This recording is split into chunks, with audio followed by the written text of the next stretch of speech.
This is Smooth 98.1, your love music, love live station. Thank you for keeping it tuned to the Smooth Breakfast on a Monday morning. A beautiful start to the day and a beautiful start to the week as well. This is that time on the Smooth Breakfast that we get into the world of business. This is Business Express 981, brought to you by Into Switch. It'll be 15 minutes of very high impact and, of course, important information that you definitely need to know. My name is Ayokunmi.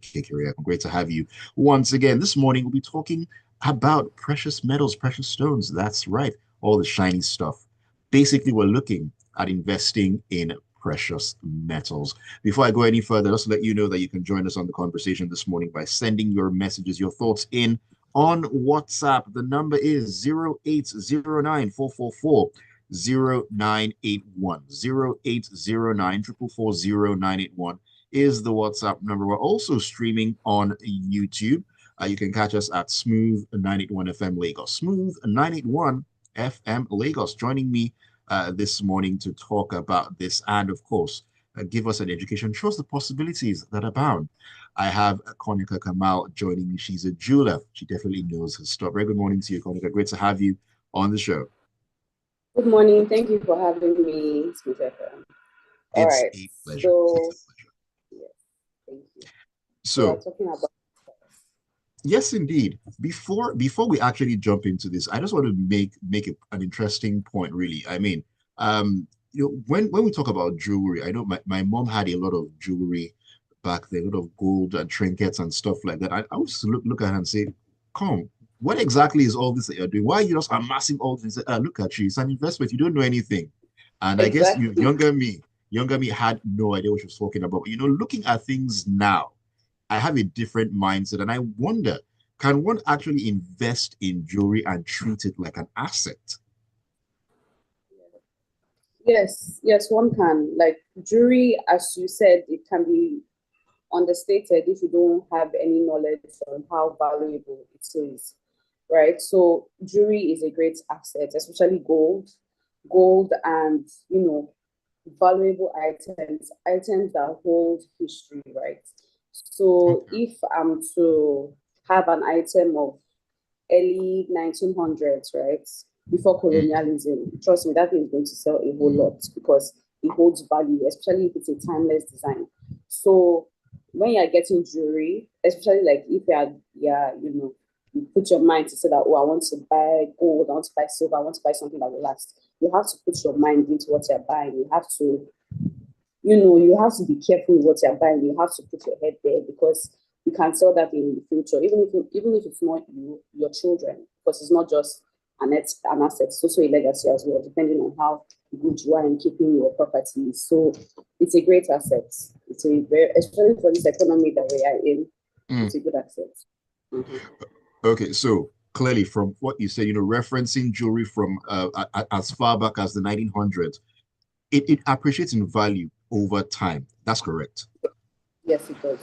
Okay, is there any instance when you can say that jewelry is not something that would appreciate or it will become a liability? Is there ever that possibility, or should I say that danger? I would say on a percentage level, I would say let me say like about 30%, right?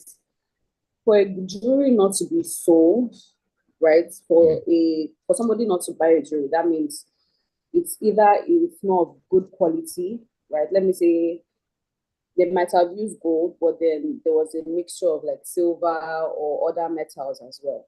And right, if the right. design is something in vogue, if it's not something trendy, that's why I said earlier on, like if you're getting something, like if you put your mind into like buying jewelry, you have to put your mind to what you're buying because when you're buying, you have to buy timeless pieces, right? So, for instance, I have a family member of mine that recently sold her gold in the market. Something that her mom gave her, and the design wasn't something so. It's not what you see people wear right now. So they couldn't give her. They couldn't like at that time they were charging 105 per gram. So assuming it was something of a more current design, something that people could Mm, wear, I believe that they would have charged. She could have had a higher leverage of bargaining the gold price. So yes, it can depreciate in value depending on what you buy. So when you're buying, make sure that you buy from a credible buyer. Right. So basically, what you're buying right from the get-go has to be the right thing. You can't start on the wrong footing and expect to get something amazing later on. Point very well taken. Now, talking about prices, what do you make of the appreciation we've seen in the price of gold on the international market recently? Well, the economy isn't just affecting Nigeria, it's affecting That, everyone. that was a very So big sigh. it's affecting everyone. So the price of gold is quite high right now because gold is, as we stated earlier, is an asset. So for people that have gold right now and they don't really have enough in their pockets, they sell their gold, right? So with that kind of thing, everybody is selling their gold, nobody is buying gold. So obviously it's going to be a bit more expensive to buy as compared to, let me say, 2019, where you could easily buy your jewelry at ease. The money was easy to spend that time. But then now everybody is, being stringent with their money, with their budget. Everybody is just trying to manage or cut their cost according to their size. Yeah. So definitely, it has gone up. It has gone up. Interesting what's going on in the country. Talking about what's going on in the country here, we as a country, Nigeria, we're blessed with gold reserves, but we still have this persistent problem of smuggling. How do you think we can actually get ourselves out of this? Well, number one thing is obviously the government, right? The government should make more efforts in being more involved in the mining industry, right? It shouldn't just be personal, private owned. So with that, I feel when the government is regulating, like, the mining, how we mine in Nigeria, I feel like we'll be able to minimize the smuggling of gold, and also, like, creating partnerships with, other countries to make sure that when the smugglers they enter into other countries, at least the border will be able to retract it from them when it's being stolen. But besides that, is even beyond the government. Okay, no, it's not beyond the government because the government's still involved, right? So one thing that I've figured out is this gold sometimes being smuggled so that you can have a variety of designs. There's more opportunities with materials abroad. As you said, Nigeria is best with materials, but then the problem is processing it here. Like there's a whole lot of bottlenecks. So sometimes that's when the smuggling, like some people decide to smuggle. But yes, not right. So say for now, I'll say the government has to, we need policies to be able to regulate this issue. Okay. Yeah. All right. Thank you for for putting that out there. Now, you personally, do you source your jewelry from within Nigeria or you import from outside the country? I try my best to source within Nigeria, but as I said earlier on, it's quite hard because some of these machines are not here in Nigeria. That's why you see there are so many imports of gold from like Dubai because it's way cheaper over there. But then over here, we just have the raw materials. And even if I'm to get something here, it's not something that will sell because people like, they like unique designs, very unique designs, timeless and all of that. And even I myself, I wouldn't want to.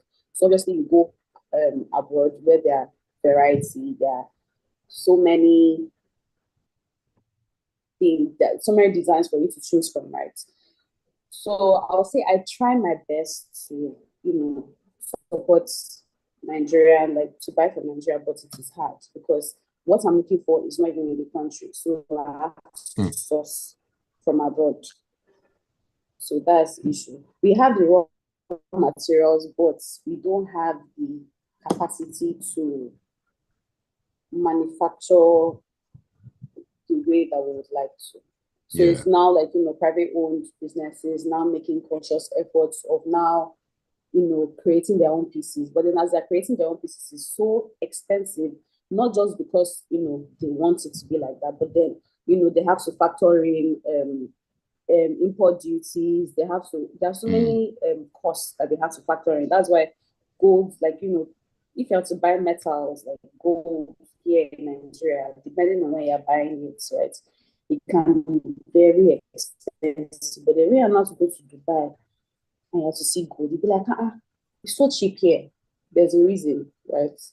So that's my feeling. You you just wonder, why we can't make things easier for ourselves here when we have so many possibilities. Imagine going all the way to Dubai and finding the prices are cheaper than you would in your very own backyard.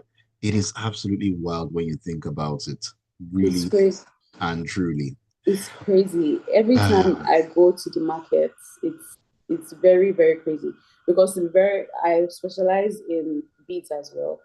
And all these precious stones, all these crystals like jade, rose quartz, amethyst, and all of that is from the north, right?